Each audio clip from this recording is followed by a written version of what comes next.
যাচ্ছি, বাট আজকে কিন্তু আমি রিক্সা জার্নি দেখাচ্ছি। রিক্সায় অফিসে যাচ্ছি।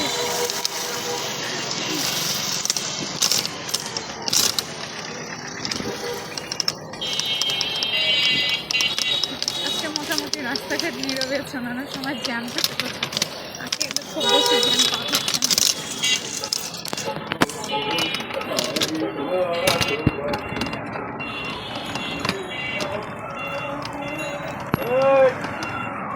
Это же Авдеевка!